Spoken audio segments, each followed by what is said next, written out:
बिस्मिल्लाहिर्रहमानिर्रहीम। अस्सलाम वालेकुम नाज़रीन, मैं अहमद फ़वाद हूँ और आप मेरा यूट्यूब चैनल देख रहे हैं। अहम खबरों, तजज़िये और तबसरे के साथ आज की व्लॉग में आपकी खिदमत में हाजिर हुआ हूँ। सबसे पहले तो बड़ी खबर और ब्रेकिंग न्यूज़ ये है, सदर आरिफ अलवी साहब की जानिब से बड़ा एक अहम जो स्टेप है वो लिया गया है इंतखाबात की तारीख के हवाले से।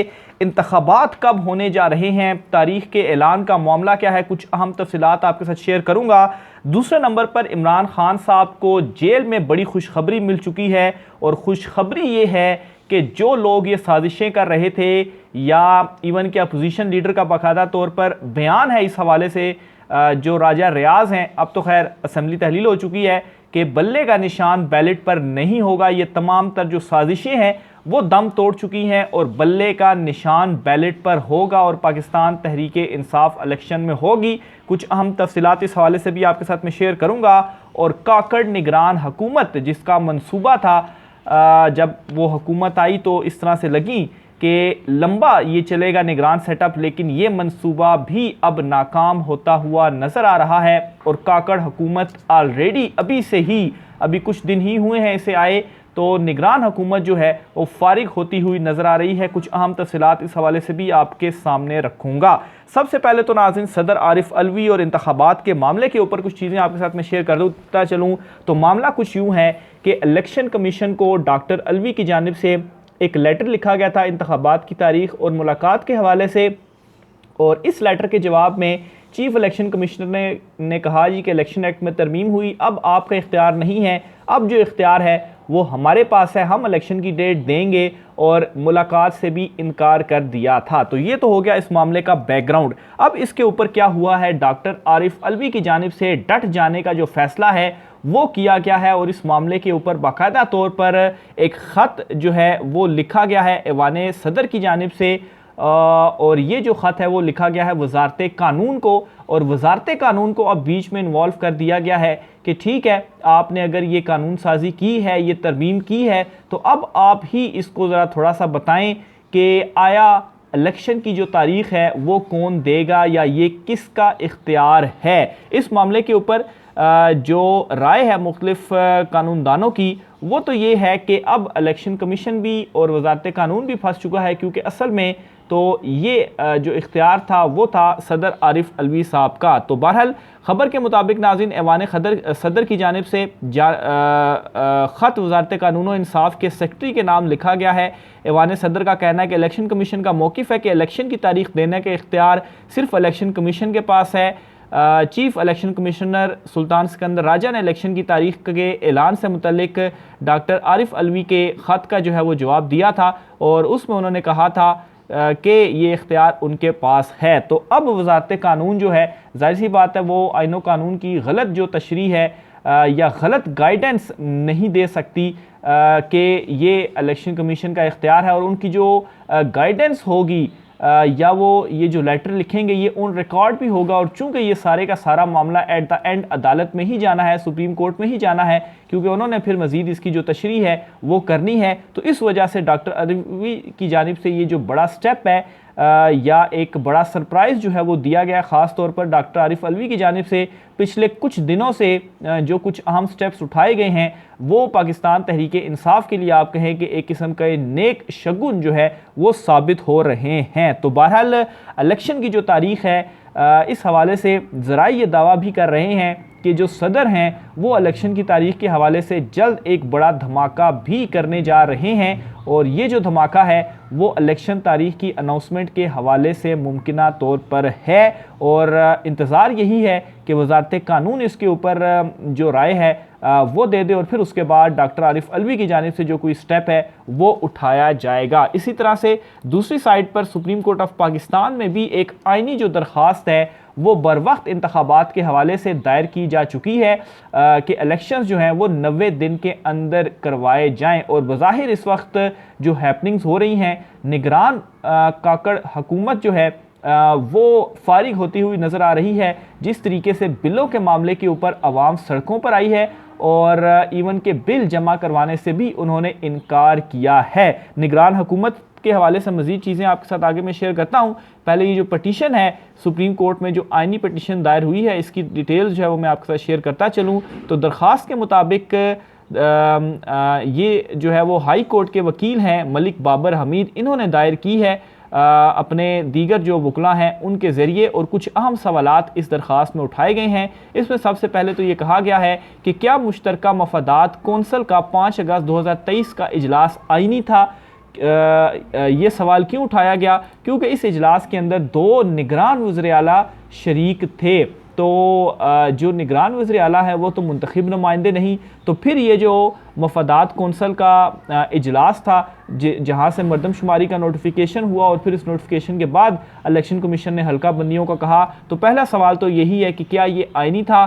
फिर इसके अलावा क्या पंजाब और खैबर पख्तूनख्वा के निगरान वज़ीर आला इजलास में शरीक के मजाज थे, दूसरा सवाल उठा दिया गया। फिर इसके अलावा क्या एपलेट फोरम की मौजूदगी में इजलास मुनअकिद किया जा सकता था, क्या निगरान हुकूमत 90 दिन से ज़्यादा बरकरार रह सकती थी, क्योंकि पंजाब और केपी के जो निगरान हुकूमतें हैं वो 90 दिन से ज़्यादा हैं, तो फिर वो ये इजलास कैसे हुआ और कैसे निगरान वज़ीर आला इसमें शरीक हुए और उनका भी इसमें फ़ैसला शामिल था।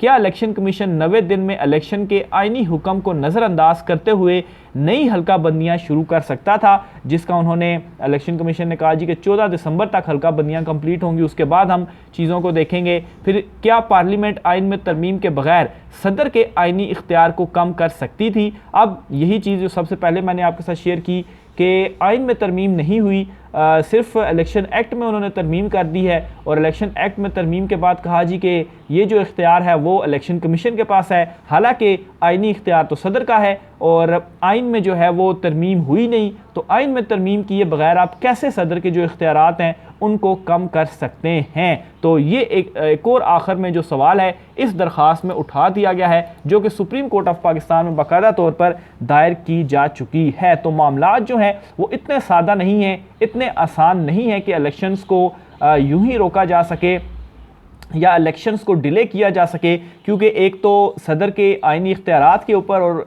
पिटिशंस के ऊपर जो मामला है वो इस वक्त खुल चुका है, और दूसरी तरफ जो निगरान हुकूमत है जिसके बारे में ये समझा जा रहा था कि ये आएंगे और कुछ फ़ैसले लिए जाएंगे और शायद इनको लंबा इस वजह से भी किया जाएगा कि मामलात बेहतरी की तरफ जाएं, लेकिन उल्टा ये हो रहा है कि मामलात मज़ीद घटाई की तरफ जा रहे हैं। डॉलर बाकायदा तौर पर जो है वो 300 क्रॉस कर चुका है, और ओपन मार्केट में तो 300 से भी ज़्यादा, कोई 320 330 के करीब पहुंच चुका है। इसके अलावा जो बिजली के बिल्स हैं उनमें मज़ीद इजाफ़ा बिजली की कीमत में किया गया है 5.5 रुपये, और ऑलरेडी जो बिजली की कीमतें हैं वो इतनी ज़्यादा बढ़ चुकी हैं कि जो है वो 100-200 यूनिटों का जो बिल है वो भी हज़ारों रुपए में इस वक्त आ रहा है। तो निगरान हुकूमत के लिए जो चैलेंजेस हैं वो भी इस वक्त आसान नहीं रहे कि वो इस हुकूमत को मज़ीद ज़्यादा डिले करके लेकर जाएं, क्योंकि ग्राउंड लेवल के ऊपर आपने अवाम के जो सेंटीमेंट्स हैं उनको भी देखना है। या तो आप कोई ऐसा रिलीफ अवाम को देने में कामयाब हो जाएं कि अवाम जो है वो खामोश हो जाए और कहें कि चलें ठीक है, अदरवाइज़ अगर अवाम की जानिब से जिस तरह से ये बिजली के बिल्स वगैरह आ रहे हैं, महंगाई हो रही है, तो अगर अवाम की जानिब से इनकार कर दिया जाता है या वो सड़कों के ऊपर बाज़ जगहों पर जो एहतजाज वगैरह हैं बिजली के हवाले से, बिलों के हवाले से, महंगाई के हवाले से वो हो भी रहे हैं, लेकिन अगर सारी अवाम जो है वो सड़कों पर निकल आती है तो फिर उस सूरत में आपके पास कोई जो ऑप्शंस हैं वो नहीं रहेंगे, और ऑप्शन सिर्फ यही है कि आप इंतखाबात अपने वक्त के ऊपर करवा दें और जो मुंतखब हुकूमत है उसको इक़्तिदार सौंप दें और उसको ये जो हुकूमत है वो चलाने दें। तो बहरहाल काकड़ जो हुकूमत है इनके पास भी फ़िलहाल कोई जो प्लान है वो नज़र नहीं आ रहा, और इसी तरह से सूरत हाल चलती रही, और जिस तरह से दबाव 90 दिन के अंदर इंतखाबात करवाने के हवाले से आ रहा है, ख़ास तौर पर पीपल्स पार्टी भी अब ये दबाव डाल रही है कि 90 दिन के अंदर जो इलेक्शंस हैं वो करवाए जाएं। तो काकड़ हुकूमत अपने इनिशियल स्टेजेस के ऊपर ही फारिग हो चुकी है, कोई भी ऐसा इकदाम उनकी जानिब से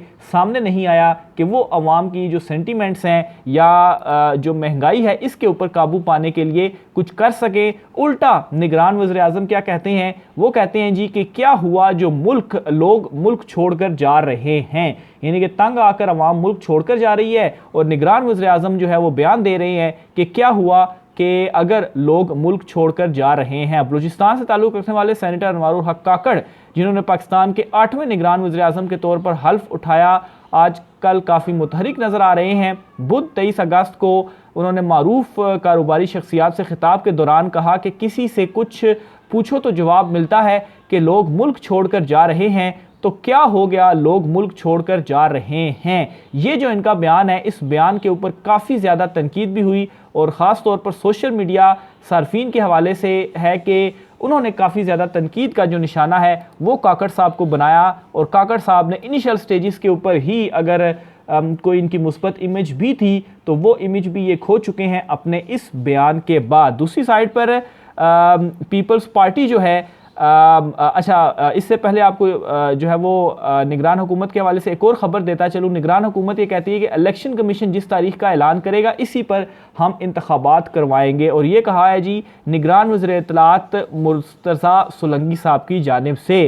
तो निगरान हुकूमत जो है वो इनिशियल स्टेजेस के ऊपर ही इस तरह के बयानात देने के बाद अपना जो एतबार है, जो एतमाद है, वो अवाम से खो रही है। और ख़ास तौर पर जिस तरीके से महंगाई बढ़ती जा रही है तो निगरान हुकूमत के लिए जो ये प्लान किया गया था कि ये आएंगे और फिर इलेक्शन भी डिले होंगे तो पता नहीं क्या क्या होगा, वो अब इम्प्लीमेंट होता हुआ नज़र नहीं आ रहा। दूसरी तरफ पीपल्स पार्टी जो है उन्होंने भी 90 दिन में इंतखाबात करवाने के हवाले से जो दबाव है वो डाल रही है। और पीपल्स पार्टी के रहनुमा है शहादत अवान, उन्होंने कहा है जी कि इलेक्शन कमीशन का तारीख देने का इख्तियार जो है वो गलत है। यानी कि इलेक्शन कमीशन नहीं, ये सदर मुमलिकत ही इलेक्शन की तारीख देगा और आइनी तौर पर उनका इख्तियार है।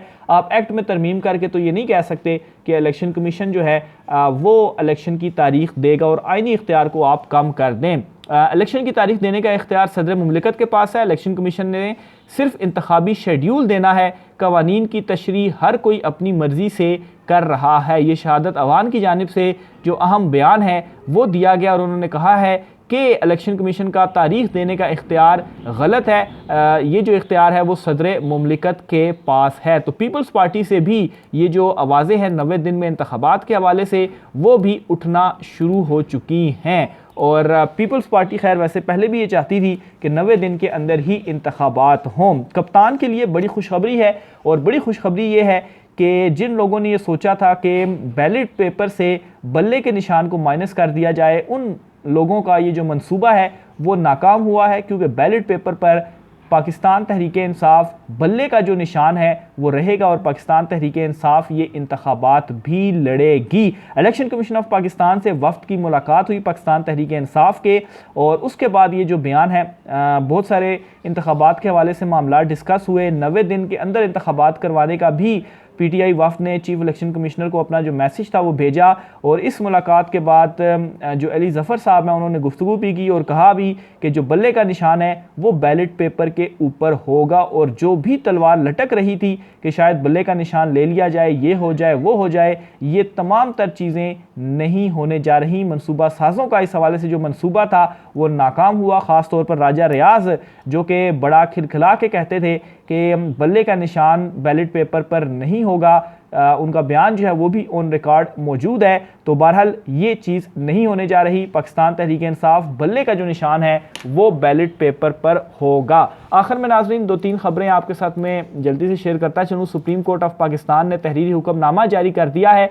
जो तोशा खाना केस की समाअत हुई है और उसमें उन्होंने अगेन ये कहा है जी कि हाई कोर्ट में मामला ज़ेर समाअत है। हाई कोर्ट का जो फैसला है उसका इंतज़ार करना मुनासिब होगा, उसके फैसले के बाद हम प्रोसीडिंग करेंगे। लेकिन एक जो इंपॉर्टेंट डेवलपमेंट हुई है वो ये है कि अटॉर्नी जनरल से उन्होंने 28 अगस्त तक जो रिपोर्ट है इमरान खान साहब की जेल में हालते ज़ार के हवाले से वो उन्होंने मांग ली है। तो 28 तारीख तक इमरान खान साहब को किस हालत में रखा गया है ये रिपोर्ट अटॉर्नी जनरल को जो है वो देनी पड़ेगी।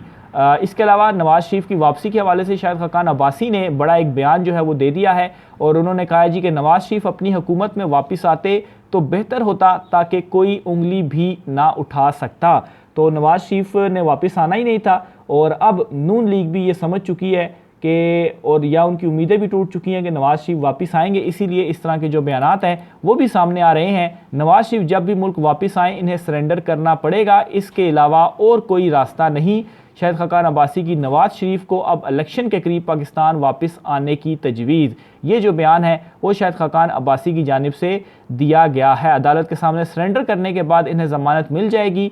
इन्होंने साबिक वज़ीर-ए-आज़म और कायद नून लीग नवाज शरीफ को मशवरा दिया कि अब इन्हें इलेक्शन के करीब पाकिस्तान वापस आना चाहिए। तो ये शायद खाकान अब्बासी साहब जो है वो बयान देते हैं। आखिर में नून लीग और पीपल्स पार्टी के अदवार में मुल्की कर्ज़ों में 50,000 अरब रुपए का इजाफा जो है वो हुआ। 15 सालों में मुल्की कर्जे 3,000 अरब रुपए से बढ़कर 77,000 अरब रुपए हो गए। परवेज़ मुशर्रफ के दौर के बाद मुल्की कर्ज़ों में 74,000 अरब रुपए का इजाफा हुआ।